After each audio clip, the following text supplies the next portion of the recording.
Hey y'all, and welcome back to the full set review of the Universes Beyond Yu-Gi-Oh! Draft set. Today we will be talking about the green-black cards.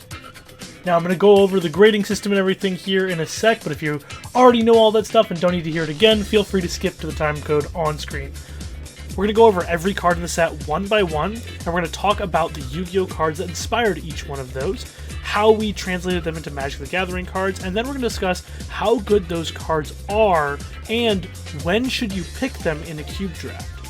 At this point, we have all had a lot of experience with this cube, enough to tell you how and when you should play each of these cards.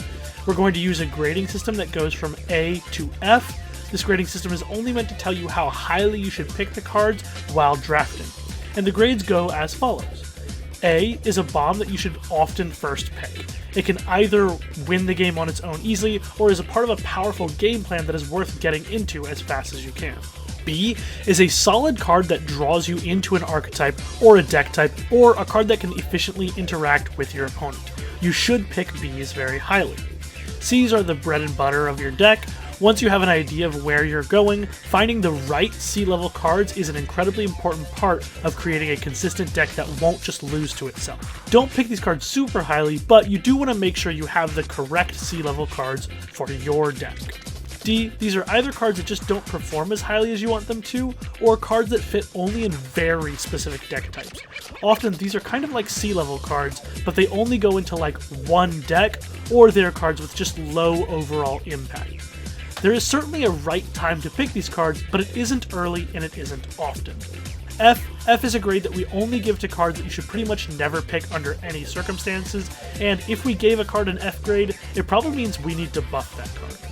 So, if you're curious about the set and want to learn more, I have left a ton of resources in the description, including a visual spoiler website that's easy to navigate, a Google Drive with all the images so you can print the set yourself, and a link to our Discord server so you can join us when we draft the set. With all that in mind, I hope you all enjoy this series of deep dives into the Yu-Gi-Oh! Universe Beyond draft experience. Think of it like a podcast series, with each episode covering a different part of the set. We're going to go over all the two-color pairs first, then each monocolor group, and finally colorless cards. But first, a word from our sponsor, MythAtom.com. MythAtom is an online store focused on products designed around the media we love.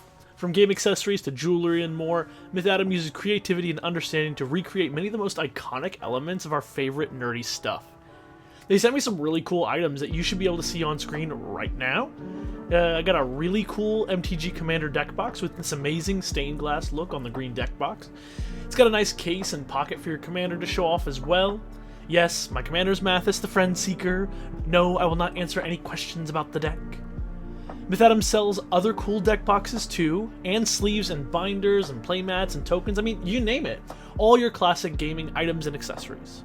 But what's even cooler than that is the other item they sent me. This metal Colossus hammer keychain. This thing is gorgeous and looks just like the one from the card art. I'm going to put that on screen right here. It's very sturdy and weighty, and it's just a really well-made piece. They have a ton of others like this too, whether they're keychains, rings, or necklaces. MythAtom has some of the coolest metalwork nerd relics I've ever seen in a shop like this. They also sent me some glamour shots of the Colossus hammer that we can all marvel at right now. Ooh. Ah. So anyway, if you want to get something neat from this store, they gave me a discount code that you can use at checkout. It's not good. All one word, at checkout, to get an extra 10% off your purchase. That's It's Not Good at checkout. Thanks MythAtom for sponsoring this video. Now back to it. So now we're going to move on to green-black, and green-black is all about insects. That's the main focus of green-black.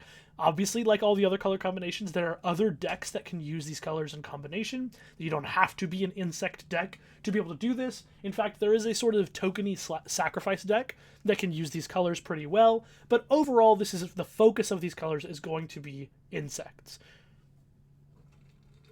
Yeah, I think I find it really interesting, like some of the archetypes we picked. We tried to go a little bit into each corner of the Yu-Gi-Oh anime, and here we have Weevil Underwood. True. And I think it fits so well because black Weevil is like the slimiest motherfucker known to man, and green because he loves the icky insect nature stuff, you know. It's the perfect color combination to have like the insect guys in. And you know, with the other color combinations we had like you know, blue eyes, white, blue white for the Kaiba stuff a little bit, red white and red for the Joey Warrior stuff. Um, we had blue black wizards and stuff like that, and then we get to some of those minor characters, and we have Weevil Underwood with his slimy insects, which I think is amazing. And you know where you find a lot of insects? Underwood. Anyway, let's go ahead. Underwood, Okay. yeah. Alrighty. So the first card we're looking at is a classic Big Insect. Yeah. It is Big an Earth insect. and normal monster. It's got 4 stars, 1200 attack, 1500 defense. Boy, that sure is big, I guess. That is an insect, and it is big. And I will say, I think this is the card that is on multiplication of ants. Um, so that's an interesting fun fact. Of course, no one played this, but everyone knows this because Weevil Underwood played it. Yeah. We took all of the Weevil guys, you know. It's funny because it says a giant ant that dwells in the jungle. It is powerful whether attacking or defending. Are you sure about that? It doesn't look very powerful whether attacking or defending. All right, let's It look at looks the more magic powerful card. defending, but also like does. it's interesting to me because this is like one ant, and ant's whole thing is being like 500 of them. So, you know, This one ate where all does the this other guy come ones. from? What is the big insect lore? Where's the insects? Where's the big insect hive? Are there 500 of these? That's what I'm I saying. need to know more. Maybe that'd be powerful. 500, 1200, 1500 monsters would be pretty powerful. All right, let's look at the magic version. In Magic, Big Insect is 3 and a black-green hybrid for a 3/4 creature insect. It says when this creature enters, mill 3 cards, then create a 1/1 green insect creature token for each creature card in your graveyard. It also has Unearth for 5 in a black-green hybrid. And if you don't know what Unearth is, it means that if this card is in my graveyard, I can pay that mana at sorcery speed to bring this card back from my graveyard into play. It gains haste until end of turn, and at the beginning of my end step, I exile it. So I get 1 extra turn with it if I unearth it. This card's extremely powerful. It kind of, as far as magic terms go, this harkens back to a card, I think it's called Spider Spawning, from original Innistrad. Spider Spawning was 4 and a green, and make a 1/2 reach spider for each creature card in your graveyard, and it had flashback for 6 and a black. And that card defined the Innistrad limited meta. And so for me as a Magic player, mainly a Magic player, I wanted to harken back to that because the insect deck is all about your graveyard. It's about sacrificing insects and filling your graveyard with more insects to benefit from, right? And this is our first example. This card, very powerful, by the way. Extremely powerful. You don't even need to be playing an insect deck. This is one of those cards that works in other types of decks, and as we'll see in the mono black section, this is a fantastic card for a lot of what mono black is doing with its self mill. But what are your thoughts, Aaron? Yeah, I love this card a lot. I I've always seen it and been like, wow, this is great in any green or any black deck. It doesn't matter insect or not. But I also love, like you mentioned, the mono black mill thing.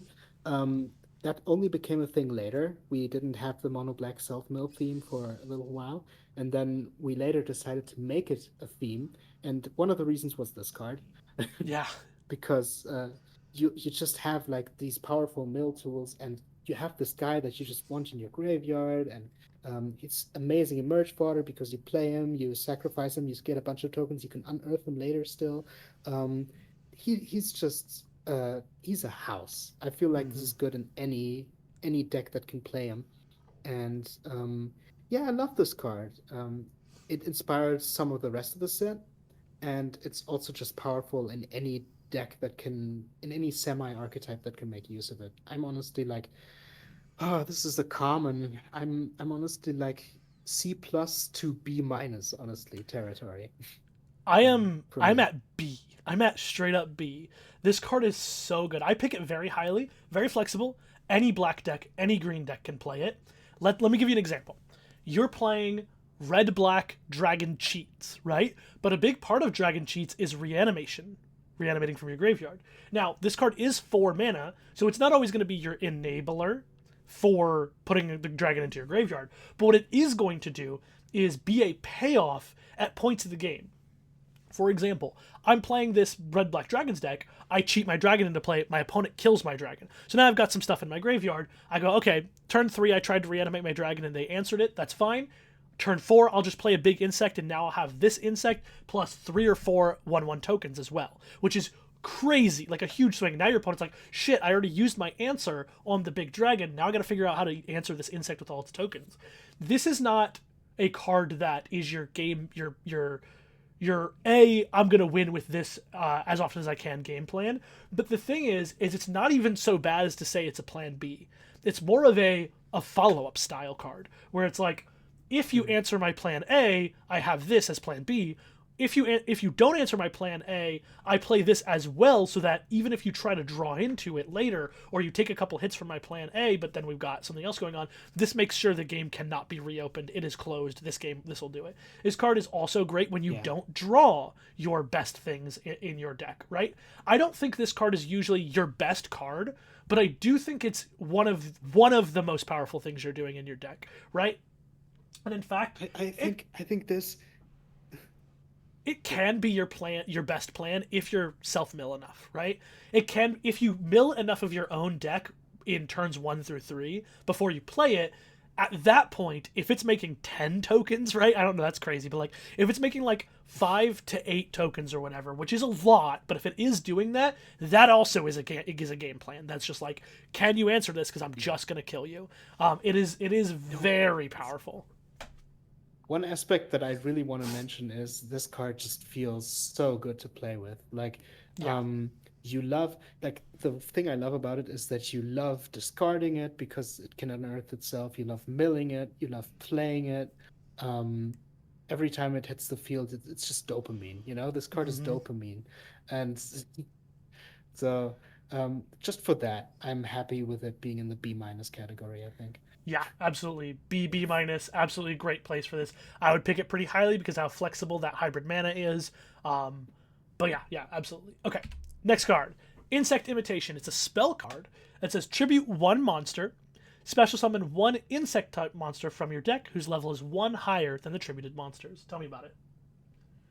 Yeah. So of course this is also a powerful effect in Yu-Gi-Oh! It wasn't a powerful effect in Yu-Gi-Oh! For a long time because insects have historically sucked as a deck. So for the first like 10, 15 years of the game or something, there was not really an insect deck that would make use of this. But then there was an era in Yu-Gi-Oh! Where they made really good insect decks. I think Insector was one of them, where you could just, combo the nuts out of your opponent with a card like this. And that's where it's all played. Like any good insect deck, of course, can, like, okay, most of them can somehow make use of this card.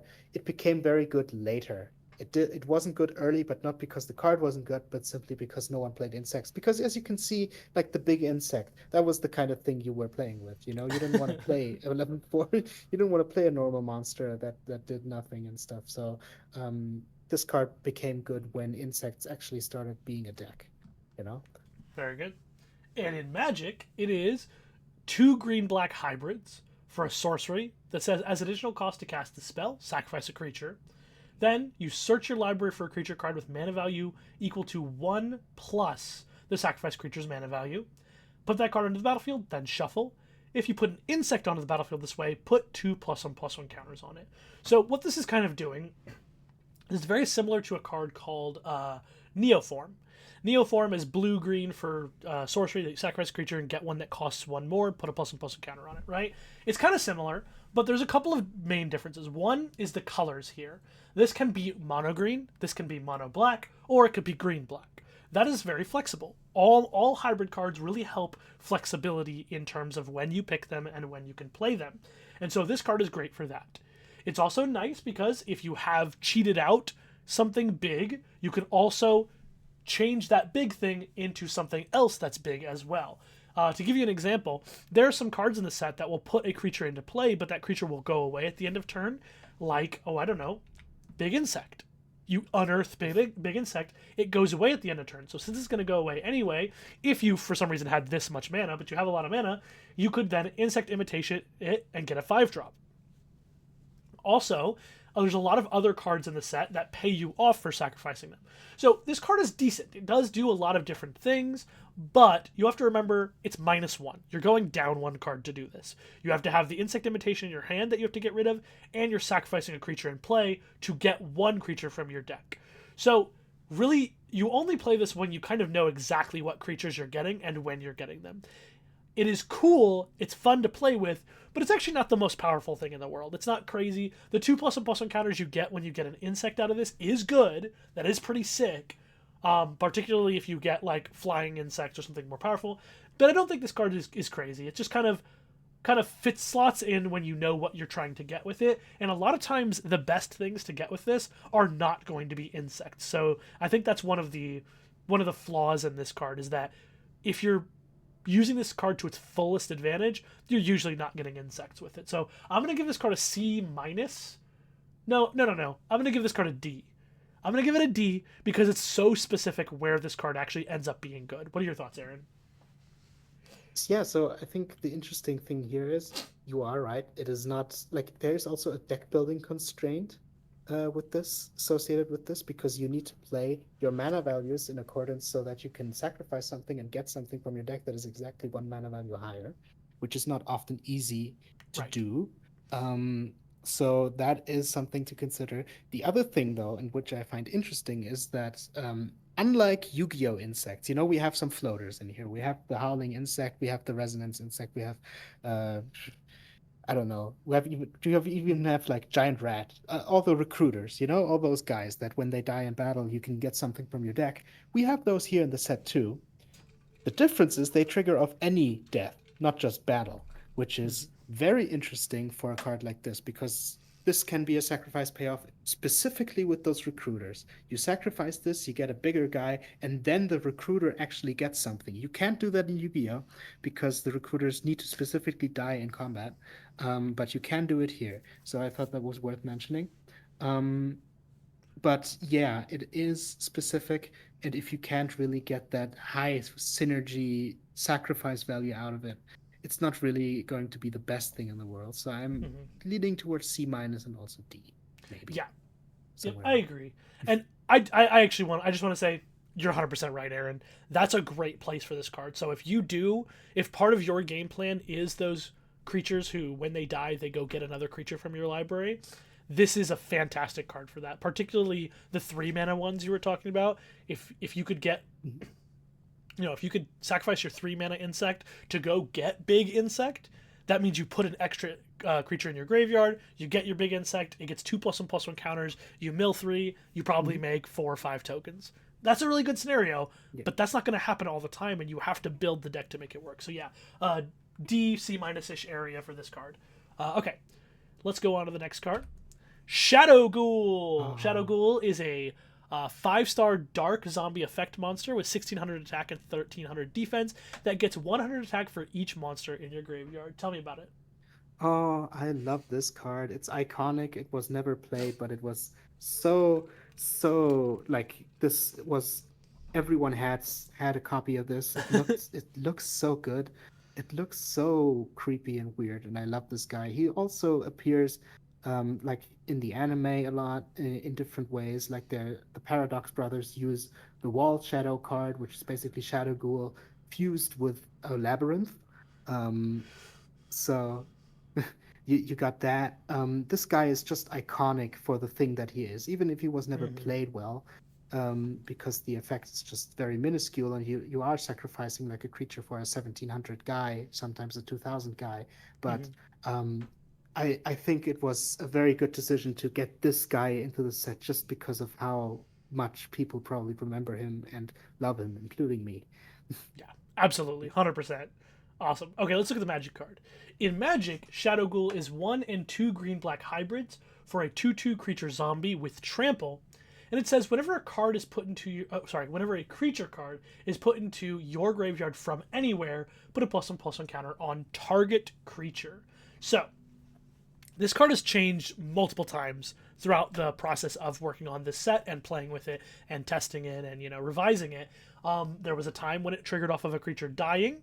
There was a time when it cared about how many creature cards were currently in your graveyard. there was a time when it only triggered off of it was creatures dying or counting how many creatures were in your graveyard. This is the final version we came onto, and the reason why it is this way is because of the self-mill archetype. We wanted him to work with cards like Big Insect and some of the mono black stuff we'll see later, where you mill yourself to get bonuses out of it. This one, there's been a lot of discussion as we've played with it and as we've done other things about whether this is where we want it to be and whether this feels good or bad to play with. It does still trigger off of a creature you control dying, but we had a version where it triggered off of any creature dying, and some people liked that better because it would work well with like removal spells and things like that, and this one doesn't work with that. Tokens. And tokens, yeah. And this one doesn't work with tokens anymore. So there's been a lot of back and forth on that. But as for the version we have right now, I like it because it works with self-mill really well. I think that's really nice. It targets a creature so you can spread the counters around. They don't have to just go on Shadow Ghoul, which is really important for the insect archetype. Being able to put counters on some of your insects does really matter for it. Overall, not the most powerful card in the world. It's not crazy. It's just okay. It's like mid tier of the road. It's definitely a threat, right? And if you're playing self-mill, it's nice to have a card like this in your deck to turn a lot of your strategy into scary threat type behavior, which is good. It's good for it. But again, this is one of those cards that I don't consider a plan A. So I'm going to give this card a C because it definitely can win games for you, but it's slow and it doesn't, you know, I don't know how to explain that. It's not like it doesn't put all your eggs in one basket, so that's good because you can spread the counters around, but it's just kind of slow. It requires other mechanics to work with it a lot of the time, and it's very easy to kill early on because it's only a 2/2, so if they've got like a shock type card, it'll die and there's not much you can do about it. So what are your thoughts, Aaron? Yeah, so I think this card. So if you want to hear my opinion, I think it should trigger off of tokens dying. Sure. But as for the version we have right now, it is still very nice. I think the mill aspect is amazing. Just get a bunch of counters flowing. It's just this card staying on the board is going to fuel you +1/+1 counters, and I think that's really nice. Um, yeah, it is like any black or green deck can probably use this in some capacity, and it just becomes a threat over time, right? You have any sort of creature dying on your side of the field or getting into your graveyard, and this grows into a big tramply guy if you put it the counters on itself, or buffs up your team and stuff. So over time, this just becomes a real menace, and I feel like this is a good bread and butter C+ card. The reason why I think it should work with tokens is because black green insects love tokens and Yeah. make so many tokens. So that is like oh, you're sacrificing all these tokens. I feel like Shadow Ghoul should do something with that. But I feel like this also I like that this plays into the spirit of Shadow Ghoul being a small guy and then growing bigger with how much death is around you. I feel like this is like such a perfect adaptation into Magic. Would be even more perfect if it worked with tokens, but yeah, still pretty good with this. And we could C plus always for me. change it. There was a Yeah, part of the can always debate on whether we would go with this version or the version that works with tokens was um, we didn't want it to do everything possible, right? We didn't want to say it works with tokens, it works with mill, and it targets anything. So one of the thoughts was if we let it work with tokens, so it works with milling and tokens, it should only be able to put the counters on itself. But then that would mean it wouldn't work with the insect synergies that want you to buff up your insects and make them bigger. So there was a little bit of a back and forth. I could definitely see changing this back to only buffing itself, but working with tokens and mill. That way you No, but do I have... mean, imagine this. You have like the fat insect board with a bunch of tokens, and then a bunch of insects get sacrificed, and then you just on the sideline have this massive fucking thing growing Yeah. on the sideline, growing itself and getting bigger. And I feel like it's also like flavor-wise, the Shadow Ghoul only helps himself because Yeah. it's kind of hard imagining this guy handing out, candy.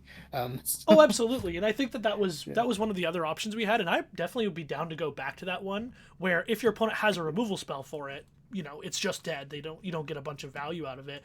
But letting it work on everything means they kind of have to answer it. Sort of Lord of Extinction style if you know that card from Magic. So Yeah, exactly. So yeah, but for this version, I'm still going with like C+. And And it, I if think it ever goes back to if it ever goes back to working with everything, and only growing itself, I would honestly like, wow, that would be a thing. Maybe a B minus, but still a C plus. I don't think It's so. all within that I range. think if we go back to that version, which I'm like I said, I'm kind of totally down to go back to that version. If we do, I don't Yeah. think it changes the grade whatsoever because while this Mhm. version works on less things, being able to spread the counters means when if they kill this, you still have something left behind. Whereas if you make it put all the counters on itself, if they have removal for it, then you just don't get anything out of it, right? Yeah, that's true. So I think That's it true. doesn't change the grade either way. It's a faster threat if it only hits itself and we let it work on everything, but it can leave behind value if you do it this way. So both ways, totally cool. C plus or C. Oh, one thing. I Yeah, just want to mention this. This is a zombie. So uh, this true. is a black-green insect hybrid card, but in the black-white zombie deck, this thing does work. Yes, A lot and of Black work. White Zombies does mill itself a little bit, and it gets to play the mono black cards Yeah. that mill. So it does work really well in the zombies deck. Additionally, so I like that as well. Also, it's 3 mana value, which is important because a lot of the zombie cards care about some of the lower mana values, either 3 or 4. So, Yeah. all right, next up, hamburger recipe. Woo! Let's go. Another, yeah, Yeah. another ritual. So this is going to be a ritual spell card that says this card is used to ritual summon Hungry Burger. You must also tribute monsters whose total level stars equals 6 or more from field or hand. So there's a lot of history with this card because this the ritual monster this summons was the biggest meta threat known to man for 20 years, but they never dared ban it because they were scared of being eaten. So no, but real fun fact: there is an actual archetype around this card now. I haven't actually read most of it, but I know that Hungry Burger is now actually part of a functional archetype in the modern day Yu-Gi-Oh! That's So, awesome. if you ever want to go back into modern Yu-Gi-Oh!, know that you can play Hungry Burger. That's Just so so you know. awesome. Let's pick it up. So let's look at this card in Magic. In Magic, Hamburger Recipe is 1 black green for a sorcery ritual. It's got ritual 6 for a green black hybrid, which means, you can sacrifice or discard creature cards whose mana values adds up to 6 or more and pay the green black hybrid instead of its mana cost. This does mean you can do it on turn 1. Don't forget. I know we talked about that already with the previous ones, but don't forget. This is a turn 1 play. Search your library for a green or black creature card, reveal it, put it into your hand, and shuffle so you can tutor for a green or black creature. But then you can put a card named Hungry Burger from your hand onto the battlefield tap, which we will be looking at next. But I just want to make it clear. I don't think you need to. You don't need to reiterate it all. I think we had it with the previous ritual spells too. Yeah, but Yeah. But it's so important because the fact that these are turn 1 plays is huge. Okay, I just want to make that clear. If you have Hungry Burger in your deck, you can turn 1 Hungry Burger. That is a game plan. So you should be picking these highly. Hamburger Recipe. It's not the best one because some of the other creatures are a little bit better on turn 1. Well, Hungry Burger is still a pretty good turn 1 play, right? Especially if you get it from a Hamburger Recipe. We will be looking at that momentarily, so I'm not going to give it a grade until we hit there. But do you have any thoughts before we move on to the actual burger? yeah, just the ritual spells are really nice outside of the ritual stuff too. And in black green, you can really feel this with just discarding an insect or something, fetching another one, like discard big insect, unearth it, stuff like that. Still some fun synergy you can do with it, but mostly you want it for the ritual, of course. Absolutely correct. All right, so let's look at the Hungry Burger. So in Yu-Gi-Oh, Hungry Burger was a dark ritual monster 6 stars, 2000 attack, 1850 defense. You got to tell me just a little bit, clue me in a little bit on how this archetype works in modern Yu-Gi-Oh. Okay, so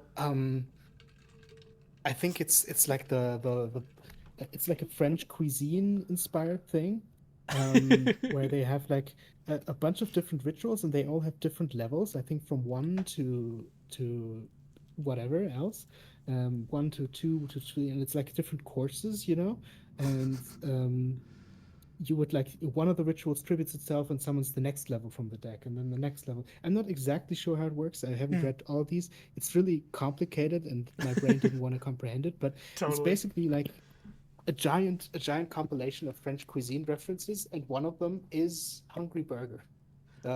In there, in the French cuisine superstar Michelin chef restaurant. I think they even made a retrain called Angry Burger. Um, That's yeah. awesome. I love this. So, Okay, cool, so cool, here cool, you cool, go. cool. You can check it out later. I definitely will. I definitely will. Maybe I'll put it up on screen during this part. Okay. Next card. Or not next card. Sorry. Brain's already mush. So in Magic, Hungry Burger is 2 black green for an artifact creature. Now hold on. I know you're like, why is this food and why is this burger an artifact? I'll Hard to explain. chew. It's hard to chip. It's very difficult. Look at those spikes. It is a food horror. It has a 4/4, and I it says, love, I love that hard time. yeah, yeah, it's awesome. Um, when this creature enters, if it wasn't cast, put 2+1/+1 counters on it. So all the ritual monsters have an effect like that. This one turns it into a 6/6. So turn 1 6/6. That's awesome. When this creature dies, target creature an opponent controls gets -X/-X until end of turn, where X is this creature's power. And then it has 2 tap, sacrifice this creature, you gain 3 life. And for those of you who are not big Magic players, what this is in Magic there are tokens called food tokens. They are artifacts, and what they do is you pay 2, tap, sacrifice them to gain 3 life. That's what food tokens are.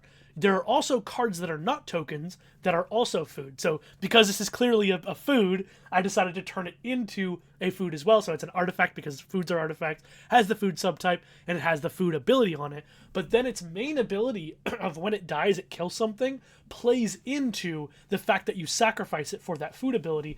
If, let's say, your opponent had some creature you wanted to kill, and you didn't want to try to just hope that you could attack through it, you could just pay 2, sack this, gain 3 life, kill their creature with it. It's a pretty useful ability, but majorly, you're usually just going to try attacking or blocking to get this trigger off, or sacrificing it to emerge to get this -X/-X. I like this card a lot, actually, and I think it's pretty decent to play even without the ritual. 100%. I think it's totally reasonable. It's a removal spell, technically. It can gain you life. It can be big. It's good for reanimating, too. It gets the +1/+1 counters if you reanimate it. I like the card a lot. I would give it a B-, in fact. I think it's just good at being a 2-for-1 that's not too bad to just play on its own. Yeah, I just love this card. I don't know where, like, I think it started out a bit differently, but we ended with this, and I just love everything about this. It's such a good removal spell. I love the flavor, literally. The literal flavor, I guess. Um, yeah, I just love because Hungry Burger in the original game was just always this big ass meme, and no one ever saw any use for it before they made it an archetype. Because, like, why would you play a 6-star ritual with 2000 attack that has no ability? And now we Hmm. can actually give it a cool food ability. It's an eaten or be eaten and be eaten world, you know? Um, Hmm. Yeah, it's so, awesome. like, yeah, I think this is delicious, and I would give this. I would give the Hungry Burger a B-, because yeah, this guy, like, also just as a merch fodder, as you said, kill something when it dies. It's so cool. Yeah. And I I'm think I'm part of the just in love with the reason. design of this. Me too. I adore this card. It was so much fun to get it to this design eventually with a lot of Yeah. people's help and advice on it. I think you might be wondering, compared to some of our other grades, why is this actually getting a B- when it's not like winning the game, right? Don't underestimate the power of built-in removal. Cards that can do things like attack and kill your opponent and block, as well as have removal built into them. That's why this card gets such a high grade, because those kinds of things are so important in this cube. You really do need interaction and removal in any stage that you can get it, and this having that built into a threat, I think, is very, very important. The fact that it's a dies It's trigger not does just mean you got to do other things, but the fact that it's a dies no, no, no. trigger You also don't need to do other means, things. You don't need to do other things actually because it does it itself. well, what I meant is like the timing is not perfect. You can't just play this and kill something. But you're right. Like the fact that it's a dice trigger also means it happens whenever you emerge from it. Like great card, B-, I think is very fitting. Let's go ahead and No, look at but the next I card. think, like, also Oh, the great thing about this is, like, let me give you a little scenario, like you you're getting attacked by like two big guys. You put this in front of one guy, use the ability to sacrifice itself, and kill the other guy. Maybe you Hmm. block two attacks with one. This is instant speed -4/-4 and anything. A blocker. It's just like this. Yeah, And it gains you 3 life, so it makes you survive. This card is a powerhouse, I would say. absolutely. Yeah, and I think that B minus grade is very fitting. Okay, let's go ahead and look at the next card. Doom Dozer. In Oh, Yu-Gi-Oh, Doom Dozer is an 8-star Earth insect effect monster with 2,800 attack and 2,600 defense. It cannot be normal summoned or set, and it must be special summoned from your hand by banishing 2 insect monsters from your graveyard, and it cannot be special summoned by any other way. When this card inflicts battle damage to your opponent, send the top card of their deck to their graveyard. Tell me about it. yeah. So obviously this card was good because it's milled your opponent for one. Oh, That for was the most sure. important Yeah, part yeah, about yeah, it. yeah. Um, no, but was one of the first. I think this card came out pretty late. I think this was like 2008 or something, and this was one of the first good insect cards ever made. If we don't count Instinct Imitation because no one played it. But this card, basically, like this is the chaos monster for insects. You banish two guys, you summon a guy for free. Yeah. You could like there were decks that would just summon two or three of these guys out of nowhere and then just run you over with it. This card, I'm pretty sure, like it's just amazing that you can summon a big 2800 8-star guy for free basically, Mm-hmm. back in the day. And I feel like there was even like this card was played up until like some modern day. I don't think this is played anymore, but there was still like the area of 2015 to 2016 where you would sometimes see this card. So it's amazing how long it lasted just on the virtue of being a big ass guy that you can summon for free in any insect deck. And it has that legacy of being the first good insect doom dozer. Pretty solid card, yeah. Oh, So, and just one small thing, the mill one thing, I joked about it earlier. Worst part of the card easily, no one yeah. cares about this. This It's is also a often drawback, downside. really. Yeah. Yeah, it's a drawback, and no one played like the mill insect thing. If I recall correctly, the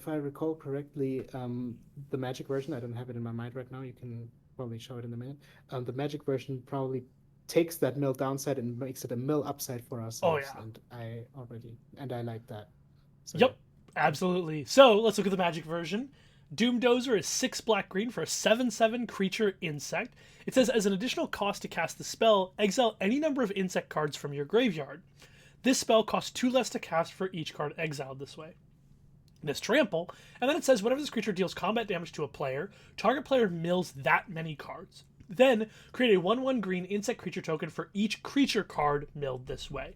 So the first thing I want to point out here is I when I saw it's banishing insects from your graveyard to summon it effect, your first instinct might be to, okay, I can do that in Magic. You exile 2 insects from your graveyard, and then you can play this card for free. The thing is that doesn't feel like the way Magic would make this card, right? It doesn't feel like the way they do it. And in fact, Magic has a mechanic that you exile cards from your graveyard to make a card easier to play called Delve. And so, what I thought about doing is making it reflect Delve a little bit, and it does. Delve is you exile any cards from your graveyard, and it costs 1 less for each. So, what I did with insects is you exile any number of insects specifically, and it costs 2 less for each. Now, this does mean that if you want it to cost super cheap, like as cheap as you can get it, you exile 3 instead of 2 insects, but I think that's still okay. It's still reasonable here to get it to where I want it to be, particularly in Magic, where milling yourself is a lot easier because it just happens on random cards. Also, as Aaron said, yep, that milling your opponent thing turned into a benefit here. You can still mill your opponent if you want to. If you're worried about like decking yourself or milling out, you could mill your opponent instead of yourself. But you also get 1/1 insects for each creature milled this way, kind of fitting into that sort of big insect vibe there. The only thing I want to say is it does work differently than big insect does. It doesn't count every creature in the graveyard. It cares about how many were milled this way. But that ability does feed into other cards like Big Insect later on. So Doom Dozer is pretty good. I have played it in a couple of decks. It is not as free as you might otherwise think, though. Having to exile specifically insects from your graveyard means that this card's actually not that good in a deck that isn't all about insects. Unlike Big Insect, where it works in pretty much any green or black deck and it's pretty good, this card is very specific to insects. You get a massive creature, you get repeated mill and repeated insect token generation, but it does really want you to make sure you've already set it up beforehand. So I'm actually going to give this card a C. I do think it is a threat. It is scary. It does make a lot of bodies, but its setup is actually higher than you might originally think it is, and it's not doing anything immediately when you first play it. So, what are your thoughts, Aaron?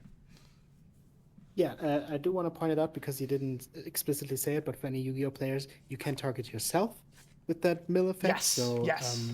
you will mill yourself, and for me, this is like a very big insect payoff. Like if you're playing insects, this card is amazing. As you said, you need specifically insect stuff, so it is hard to play outside of that. And you don't really want to cheat it like uh, it's not really the biggest cheat target out there. But Mm-hmm. in an insect deck, in a pure insect deck, this is a B for me. But outside of that, of course, it's a lot worse. Yeah. So I will say like unplayable outside of insects, but in insects a B, and that lands me on a C Yeah. because that means you want it pretty late when you already know that you have a lot of insects going on. You don't want to pick it. You can pick it early if you're speculating and snatching every insect away from everyone else at the table, but um, I would not play this any other deck outside of the black green deck. Yeah. But inside of that deck, it's just a massive threat. So yeah. I'll say, kind of piggybacking off of what you're saying there. Um, definitely, it's only for insects. That's the only deck you really want to play this card. But also, uh, I found that speculating game plan for insects, because there's a decent number of insects in the deck or in this set, and most players don't need those cards unless they are also playing insects. You can get them very easily, but I'll tell you right now, if your plan A is to play in like kindred deck, you're not going to have a very good time. That deck by itself isn't good enough usually. You need something doing more with those insects. We will see some examples of what insects you want to do more with that are very, very powerful. This is a pretty good powerful one too. But just know that insects by itself, without any sort of extra layer to it, is often not going to be quite as good as some of the other decks to be able to God. kill your opponent, which is why this is not a super high pick, right? If you Now see you want this to now you're 10th or wanting me 11th. now you're wanting to make me now you're wanting to make me pick insects the next time. Oh, I've definitely lost to insects, but as I'll show you with some of these other cards, there's ways to build the deck that get you there, that get you where you're trying to go. And so make sure you have the other plans to do some broken shit with the insects. Then the insects are the literal best plan B and that in the game. Like each insect card playing with each other is just very fantastic, like Big Insect is. But a lot of times if you end up just picking all of the insect, you'll actually end up with a deck that only looks like a plan B. Looks like the best plan B ever, but it's a deck that just cannot beat someone who can put like a Dragoon into play on turn 2 or 3, right? So that's something to be aware of. A really good way to build the insect deck if you don't have like a crazy broken plan A is to pick as much removal as you can, as much interaction and removal as you can, and then you're playing like an old school modern Jund deck where um, you're trying to interact with your opponent's broken game plan and kill them because your insects are so good on rate as for what they do. So that's what I would say. Just don't pick it super highly. That's why I gave it a C, was because I don't pick this card super highly, but it is very powerful. Anything else you want to add before we move to the next card? Yeah, this is like I love that this plays into the Black Self Mill theme.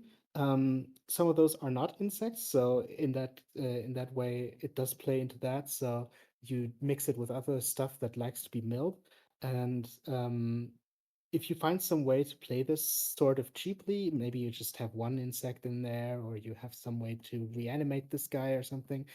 This guy can be a big value engine the same way Big Insect is, just by hitting your opponent once or twice and then like milling a billion cards from your deck. Yeah. So I feel like that's the other use case, but that's niche. All right. Next card is Erebus, the Underworld Monarch. So it's our green black monarch.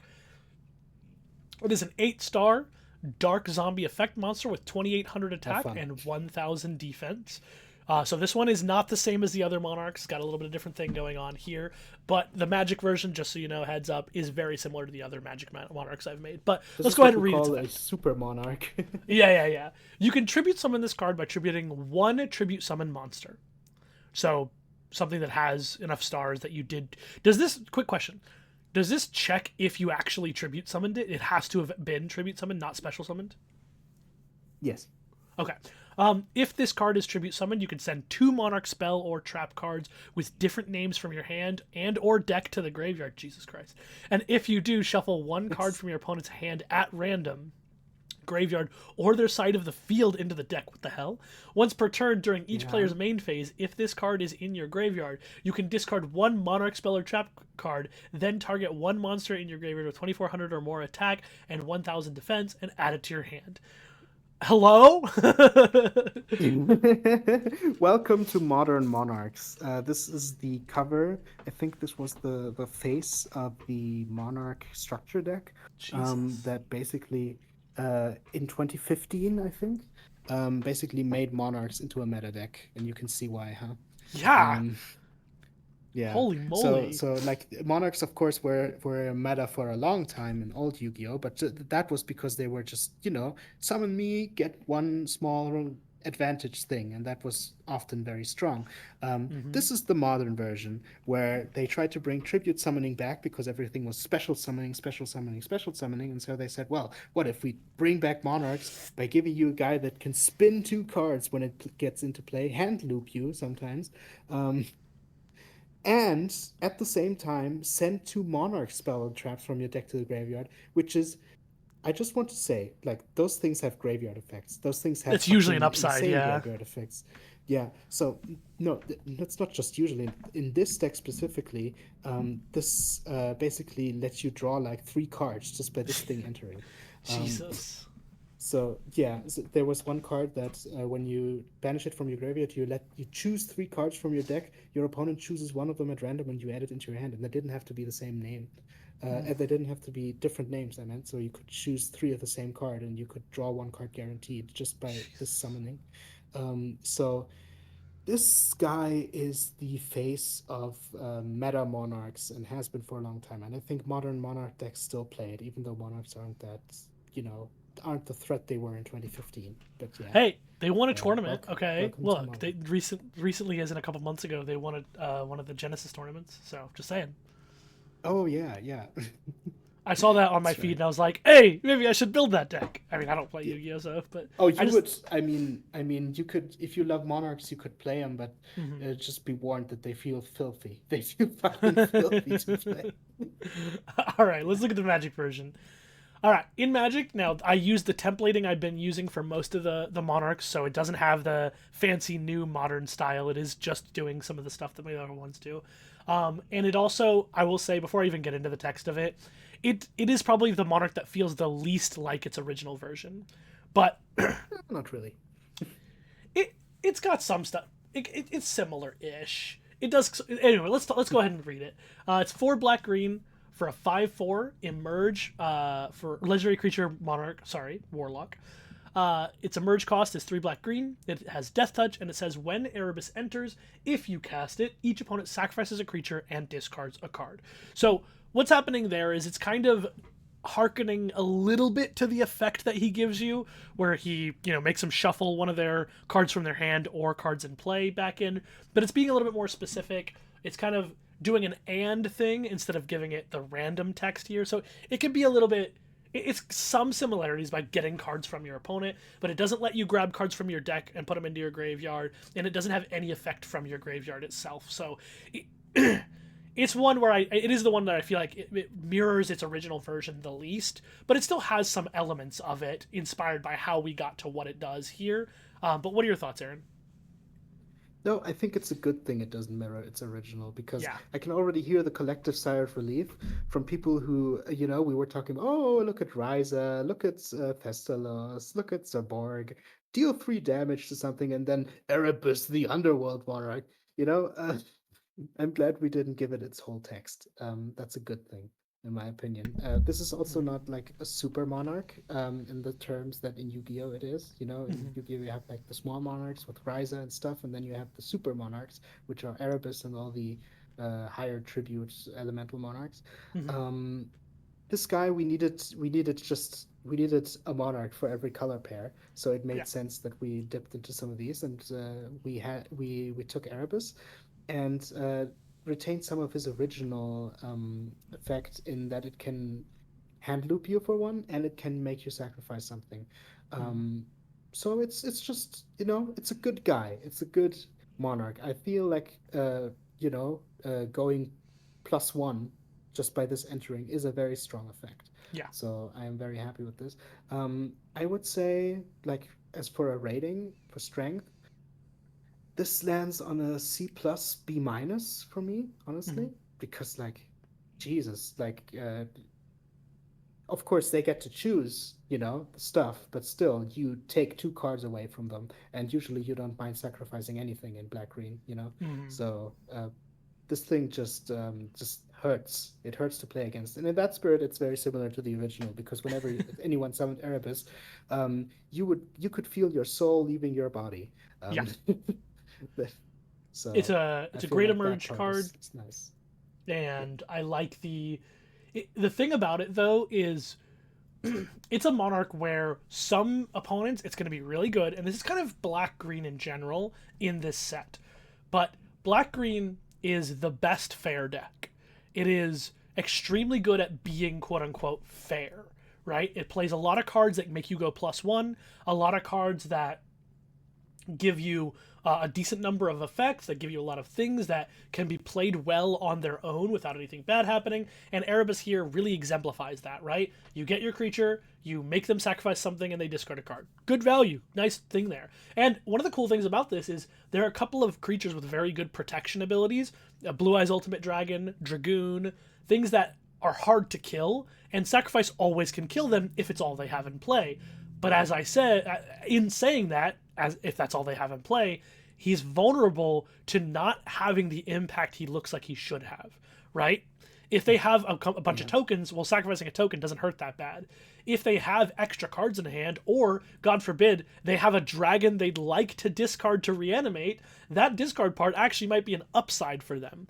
Now, it's not going to happen that way most of the time, but it's something that kind of hits at the fringes of this card and where it can end up not really feeling as powerful as it could otherwise. So this is actually just kind of par for the course for most of the green black cards, where in a vacuum they're all just really powerful and really good, but in practice they're usually backup for something else. But yeah, so I would agree. I'm gonna give this a B minus. No, I'll give it a C plus. Yeah, I want to go C plus here, just because it's not like breaking anything. It's just giving you value, which is good, and you do want those cards in your deck, but not break anything beyond that. So definitely go for a C plus. Emerge is always strong. You always want a decent number of emerge cards, and almost every single deck you build, you're gonna want a couple emerge cards just to give you that efficiency against other decks. So Yeah, but also I'm hopefully people didn't click off this video before they saw the Magic version because they thought we weren't stupid enough to put the actual Erebus into Magic. Just saying. all right, next card. Next card is Flying Kamakiri, Sent Yes. 2. Send too. Yes, of course. Sent 2. You got these images from like Yu-Gi-Oh Pro Deck or something? Yeah, that's where I got them. That's why it has the Sent Yeah. instead of number. It is a 4-star wind insect normal monster with 1500 attack and 800 defense. That's what it So is. the 2 cents are very important because that's how much it costs. Um, no, but the this is one of those normal monsters in the series. And early on, they made these weird guys. There's a bunch of them. Where they have like mystical sheep number 1, mystical sheep number 2, Yep. flying kamakiri number 1, flying kamakiri number 2. There's M Knight 1 and 2, Skull Uh huh. Knight 1 and 2. Um, like there's a bunch of them. This is one. Um, the other one, Flying Kamakiri number 1, is one of the recruiters, like Giant Red, Mystic Tomato, and was thusly played for a long time. This one never played. Hmm. But of course, played by Weeble Underwood, I think. Of So course, of there you course. go, anime card. Hell yeah. But yeah, it's one of those. It's one of those anime. Um, yeah, we have number one and we have number two, and the number one is actually the famous one. But I'm glad we Yep. got to make the number two into a playable card in this format. So Yeah. yeah, I'm happy about that. So in Magic, it is 2 black green for a creature insect, 3/2. It has flying and death touch. And it says whenever this or another insect you control dies, you gain 1 life and draw a card. This ability triggers only once per turn. So what this is doing is this is playing into the sort of green black sacrifice archetype that does exist within the insect archetype. This card is very specific, but thankfully it triggers off of itself. So worst case scenario, you play this and then you either block it to kill something because it has death touch, or you emerge out of it into something bigger, gain your life, draw a card. It's not horrible, it's not bad. 4 mana is a lot if you're going to play it that way, so you really do want to be getting multiple triggers off of it. The fact that it limits you to once per turn kind of means that it doesn't heavy combo with a lot of these insect token makers, but it does mean that you can get that value if you have like a sacrifice outlet, or if you have other ways to kind of like chump block or gain value slowly over time. Not the best card in the world, but like I said, most green black cards are pretty good at doing what this is doing, where it's like you're gonna get value out of the card. It is nice at doing a couple of things, right? Death touch and flying is a really good combination to make sure that whatever they have is likely going to die if they try to attack you, which is awesome. And it gets you that value back, but it's not winning the game for you. Something that a lot of these cards will have in common with it. I like the card, but the fact that it has to be an insect that dies as well, it's not going to always mean. It's going to mean a lot of times it doesn't like trigger immediately unless it's dying on itself. I just want to give this like a C, maybe. In my experience playing with it, it wasn't super powerful because having to pay 4 mana for this when your opponents are doing some other kind of crazy stuff means that you have to kind of construct scenarios where it's okay to pay 4 mana for a card like this, for it to play out. Like, for example, if your opponent, emerges out like a 9-drop creature, and this is what you have, this card can be good because it can block, it's got death touch, but it could also mean that they got their 9 drops ability, like draw 3 cards or do 3 torments to your opponent or something like that, and you played this as your answer, but you're already down 3 based on what they did, right? So it can sometimes feel a little bit weaker than what plays your opponents are making, but it's not a bad card. It does fit into a nice, smooth game plan if you're doing some other things. Sorry to keep going, but yeah, so I'm gonna give it a C because it's really never horrible to play, but sometimes it's just not doing enough to be a higher pick. Yeah, I think I think this card is super interesting for a couple of reasons. Number one, as mentioned before, we made Flying Chemicary playable, Yeah. and I love that. Flying Death Touch is really freaking good. I love that Mm-hmm. it replaces itself. Um, like when it dies, it draws you a card, and then you kill something probably. So it's a removal spell that replaces itself. What I really love about this is there was this sentiment in the anime about insects being this big. Like there was Rex Raptor and there's Will Underwood. Rex Raptor was like the big dinosaur guy who would like, I have the biggest, strongest guys and I will beat you with power. And then there were the insect guys, which were like all tricky and small but deadly. And I feel like this perfectly encapsulates the strategic like thing they were going for with insects. We have this small little guy, but if this sits on the field for a couple of turns, you will draw a card every turn. You will kill something with this. This dies to a shock, but as long as this stays alive, this just gives you advantage every turn, which is crazy. So like I can smell the potential in this card. Mm-hmm. I don't know what grade you gave it because it cut out. For me, it's like a C plus because it does die to a shock. But I feel like oftentimes you are happy to play this, trade with like a big guy, or just have it sit there as a wall and have the ability to just always get something out of it. It always trades for itself at least, and sometimes gets you a card or more. Mm-hmm. And it's a very good card draw engine. C plus for me, honestly. Yeah, I gave it a C, and I think C plus is also reasonable. Absolutely. All right, next card. We've got another insect, Mother Spider, which is a 6-star dark insect effect monster with 2300 attack and 1200 defense. It says, if you have only insect-type monsters in your graveyard, you can send 2 face-up defense position monsters your opponents control to the graveyard and special summon this card from your hand. Tell me about it. Okay, so this card is actually not from the first era of Yu-Gi-Oh! This is really late. This is from 5Ds. This was played by an anime character in 5Ds who played spiders. But I think it's interesting. Like in the early days, we had cards like Lava Golem, which would tribute your opponent's monsters to summon itself to their side of the field. This is one of the first guys that lets you like tribute their monsters and summon to your field. It wasn't played in Yu-Gi-Oh! Because the spider deck, the whole thing, making all your opponent's monsters go into the defense position and stuff was just never good enough. The cards weren't good enough, and it was like an anime gimmick or whatever.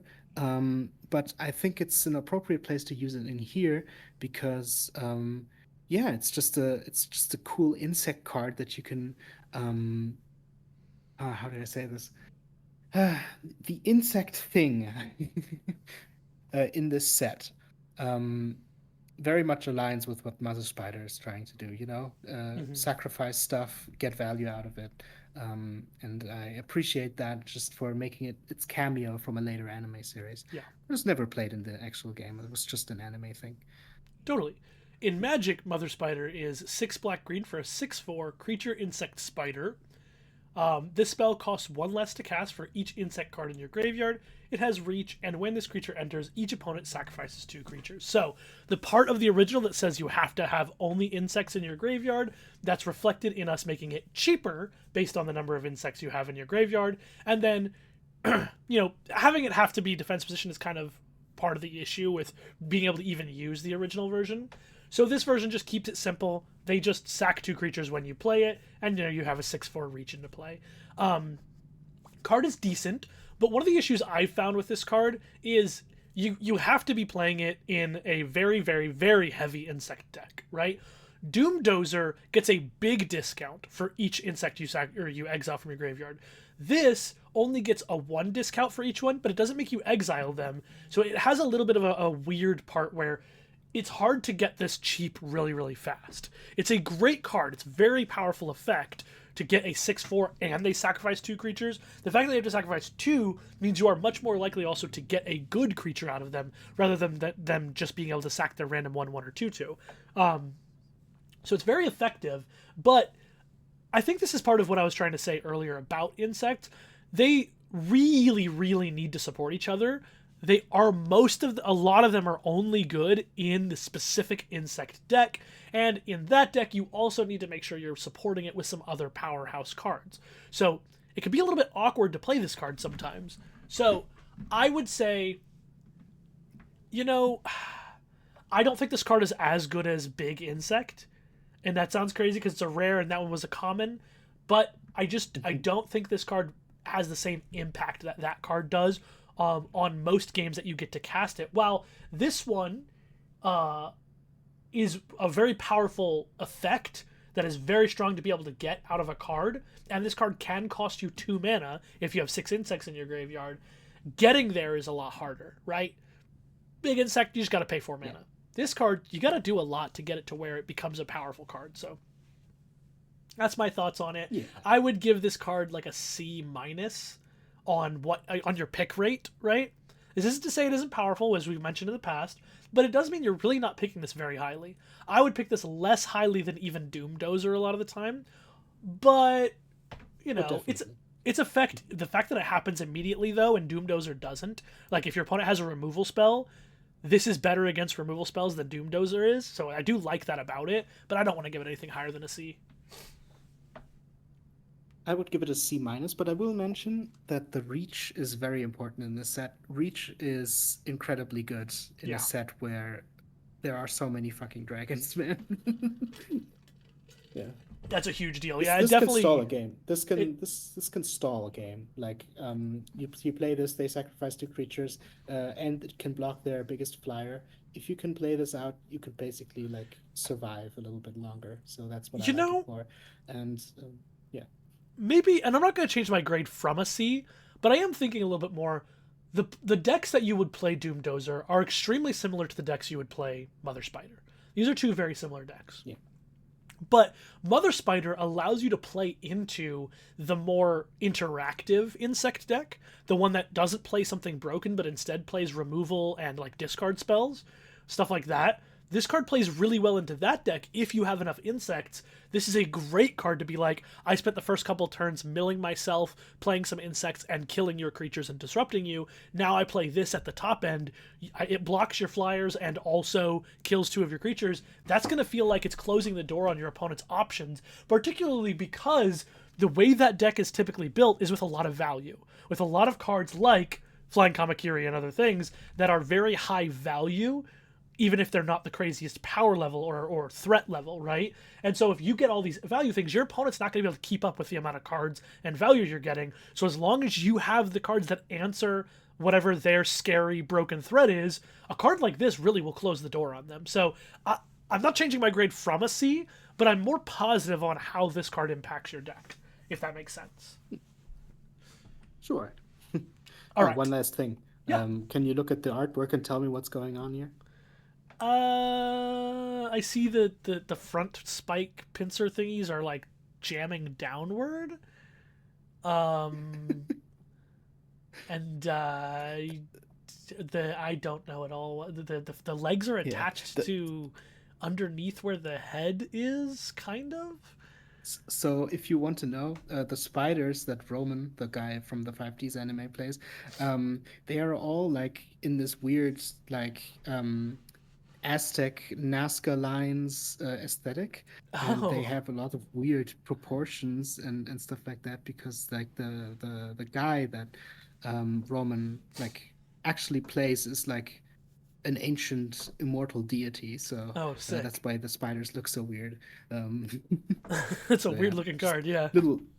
Just little tidbit there. Yeah. That's cool. That's cool. All right, next card, Perfectly Ultimate Great Moth.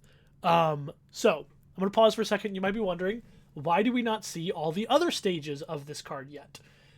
That is because all of the previous stages of the Petite Moth cycle are in mono green. This is the only one that's in black green, the end stage of this evolution. So let's look at this Yu-Gi-Oh card though. Perfectly Ultimate Great Moth is an 8-star Earth insect effect monster with 3,500 attack and 3,000 defense. It says it cannot be normal summoned or set and must first be special summoned from your hand by attributing one Petite Moth on your 6th turn later after it was on your 6th turn or later, after it was equipped with Cocoon of Evolution. So, just to clarify this, they took ritual monsters and made them even fucking harder to play.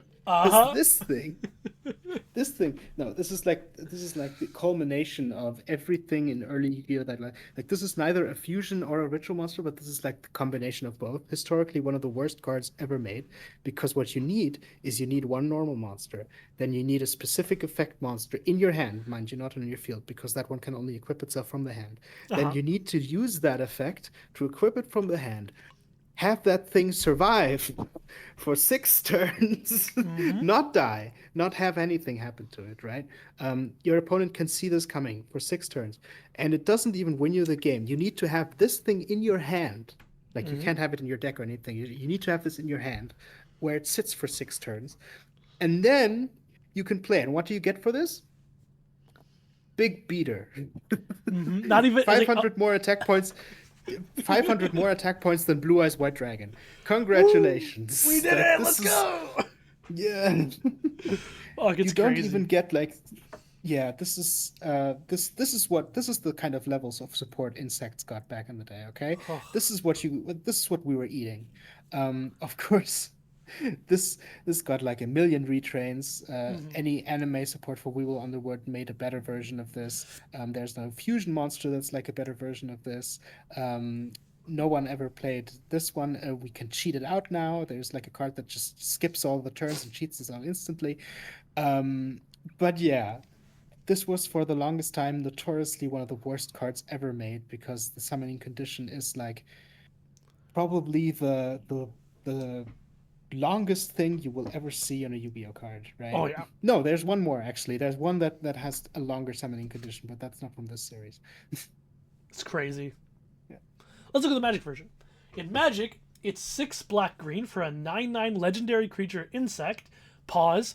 Now, the reason this is legendary because someone asked if I would make it legendary so they could make a commander deck with it, and so I did because that's a reasonable reason to do it. If you're wondering why are some things legendary and why are not other things legendary, it's mostly about A, vibes, and B, so that people can play them as commanders. That's it. That's the whole reason some things are legendary and some things aren't. Okay, Oh, let's get to you. it's Oh, no, sorry. It doesn't actually matter if they're legendary or not if you're just playing the cube because you only have one copy of each card anyway. right. Yeah. So Yeah, it has like pretty much so no for the most impact part on it the doesn't. cube. Yeah. Yeah. Okay. So it says you may sacrifice an insect with power 7 or greater rather than pay the spell's mana cost. It has flying, hexproof, and when this creature enters, put 2+1/+1 counters on each other creature you control, and a flying counter on each other insect creature you control. So this actually does something. Wow! Look at that. That's perfectly ultimate Graithmoth doing something. Um, as we'll see when we get to the mono green section, this chain of insects, they all work by letting you cast them for free if you sack a creature that has a big enough power. So that's one of the things that this can do. If you have a 7 power insect, you can play this for free. That means if you have the cards putting +1/+1 counters on your insects, if they're big enough at some point, you'll be able to play this for free. They all have either enters abilities or dies triggers, so that they work with this chaining effect to give you value out of them. And this one is the ultimate culmination because all the other ones in this chain make tokens. So if you were chaining them up, then you would have a bunch of 1/1 insect tokens, or you're playing the other insect token cards, and those all get +2/+2 and flying permanently if you do that. This is also a decent top end card in general. This is one card that I would not sleep on as a cheat card because it is a 9/9 flying hexproof that makes all your other creatures bigger, no matter what they are. They get the 2+1/+1 encounters no matter what kind of creature they are. This is 100% a card you should not sleep on as a cheating out card. I've had it happen to me before and I got crushed.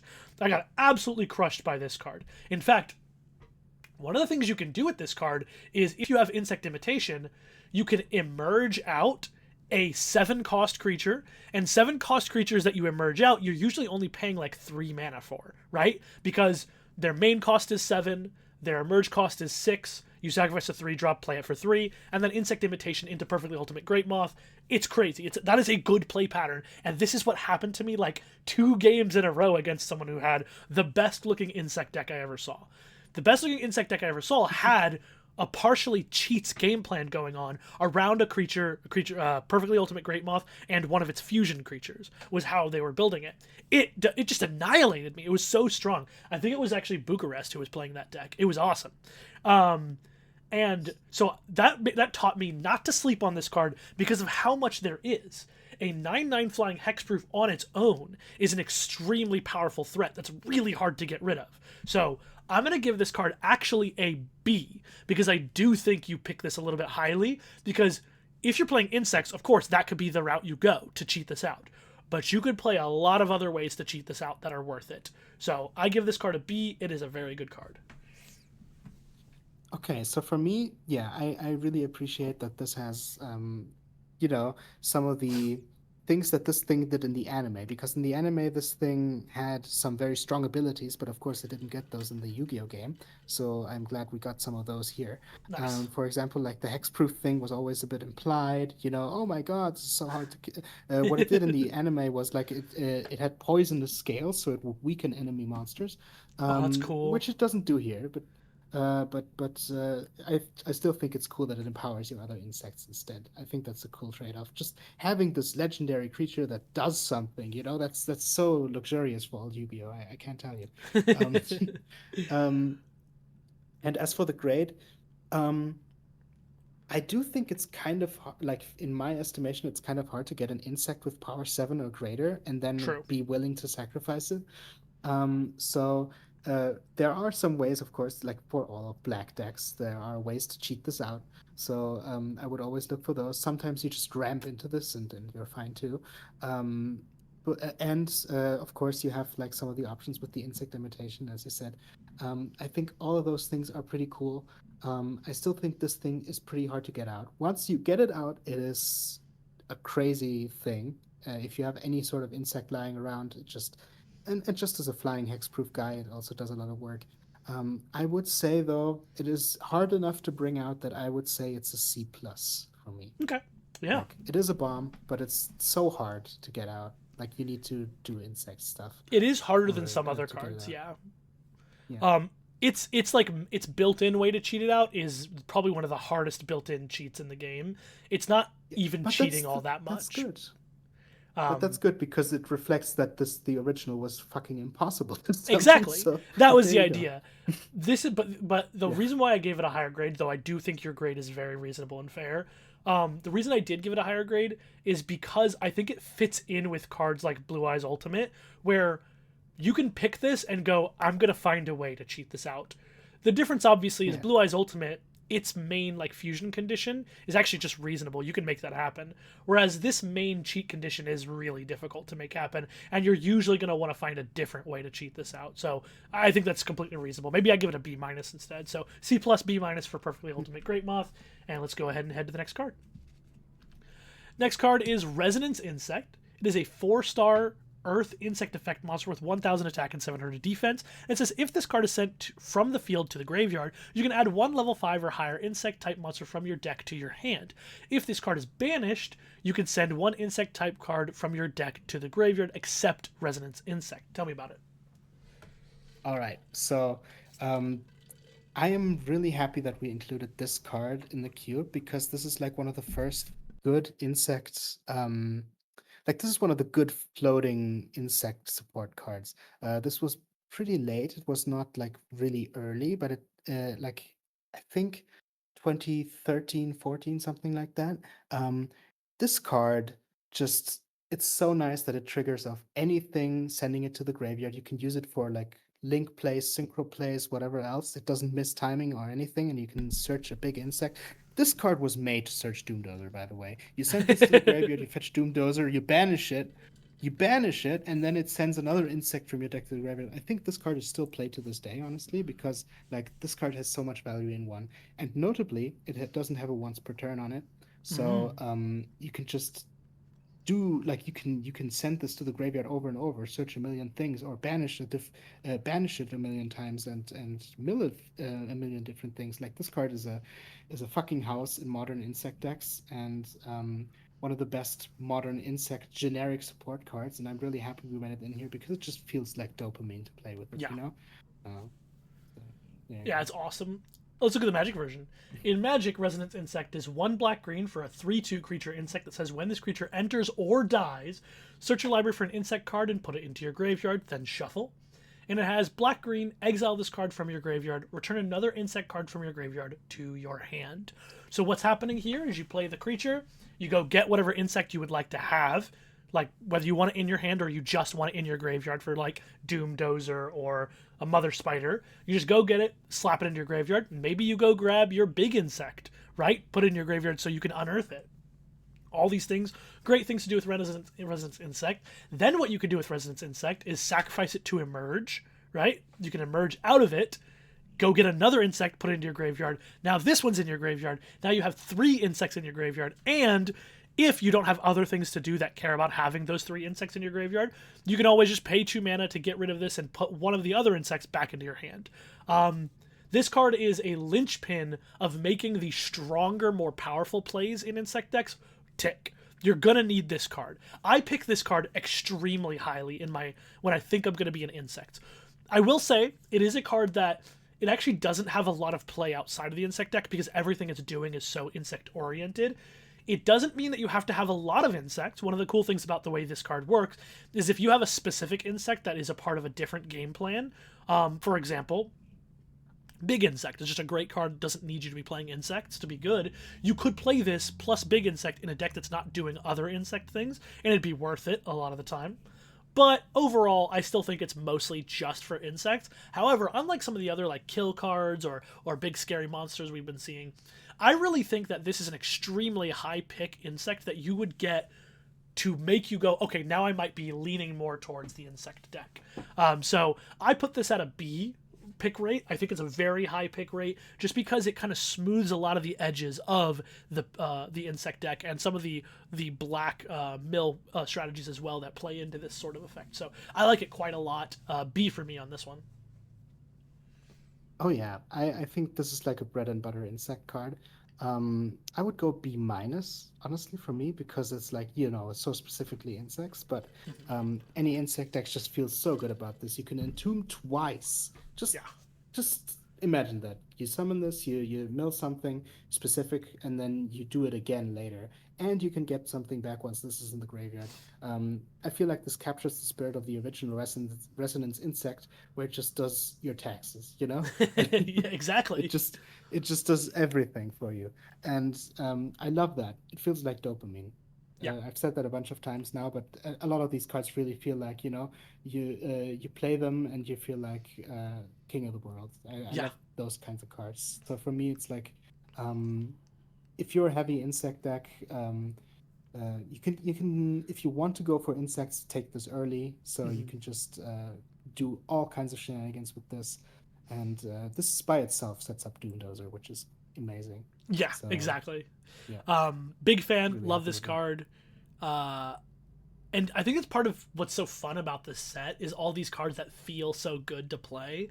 Like all of these cards working together in concert to make a set that all of us have worked hard to make fun in as many ways as we can. And cards like this really, and Big Insect and stuff like that, really show you how, like, where that's coming from, how it feels to play. Just cards built to be fun, built to have a good time, and I love that about this. I love that about this set and about this insect. But yeah, absolutely. Yeah. All right, let's see the next card. All right, so here is the ultimate insect layer. Now you can see we've got all four of them layered on top of each other here. I'm not going to read every single one of them, but basically what they are is they are insects that we're trying to do a better version of the petite moth thing, right? They're still not very good, but what they do is they a lot of them have ways to protect themselves slightly, and also if you play them at the beginning of your next turn, you can tribute them or sacrifice them to go special summon one of the next level up, right? They do go in 1, 3, 5, 7. They don't actually have in between levels there, but this is kind of how they work: is they level up into each other, they get bigger, they have better effects. They make your opponent's monsters smaller as well. That's one of the things that they're doing. But what I decided to do, originally I did make all four of these into magic cards, but I decided to do something different with the magic one. So we'll see that in a minute. But before we get there, Aaron, what do you have to say about the Yu-Gi-Oh card stuff here? Okay, so none of these saw any play ever. Correct. No, I knew that. I knew that. Yeah. No, these guys, they came out like at the start of GX with a bunch of other level guys. There's like a bunch of level monsters that have the same concept. They stick around or they kill something in battle, and then you can summon the next guy out.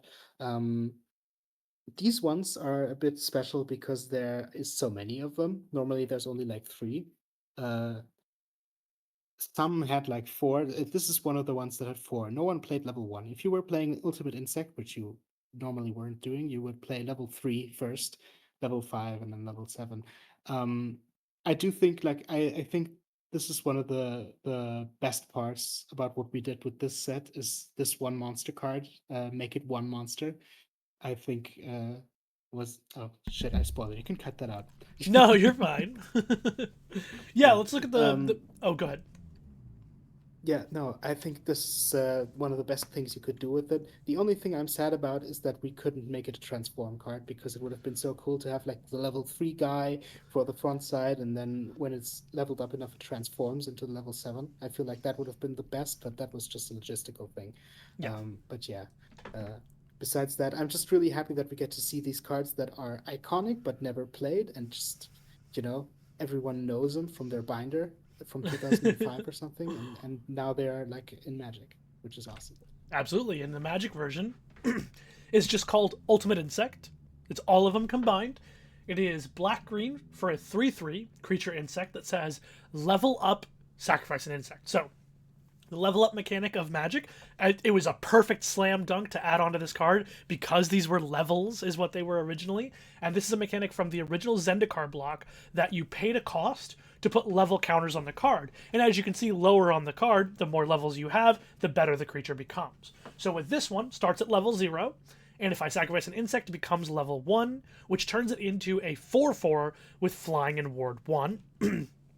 Supposed to reflect kind of how those monsters sort of protected themselves just a little bit on some of the cards. Then I'll have to sacrifice 4 more creatures because at levels 1 through 4, it stays as a 4/4 flying ward 1. But once we hit level 5, it then becomes a 7/7 flying ward 2 that gives all your opponent's creatures -2/-2. And this is supposed to reflect how Ultimate Insect level 7 made all your opponent's monsters lose 700 attack and defense. So this is what we ended up with. Now, the ideal version that we had wanted to make was one that transformed after leveling all the way up. So, for example, you would have it be level 1 is the 3/3, level 3, quote unquote, is the flying ward 1, level 5 is the flying ward 2 with creatures your opponents control at -2/-2, or maybe something different there. And then you would finally flip it into level 7, and it would flip to the backside and be the ultimate version of all of it. But logistically, there was no way in the program we were using to make that happen. It is definitely something that we could have done, but I ended up deciding not to do it at all anyway. And here's the final reason why I didn't do it that way. It's because even getting to level 5 is extremely difficult. You have to sacrifice 5 insects to get there. It doesn't happen very often. Now, of course, there are a bunch of cards that make a bunch of insect tokens, so you would use that, you'd be able to get there eventually. But overall, it was extremely hard to get there, and so it often wasn't, since it wasn't going to happen very often, I opted into not putting in the effort and work that it would have taken to do that, to have that transform. But it is still a cool idea and still possibly could have been a thing we did eventually.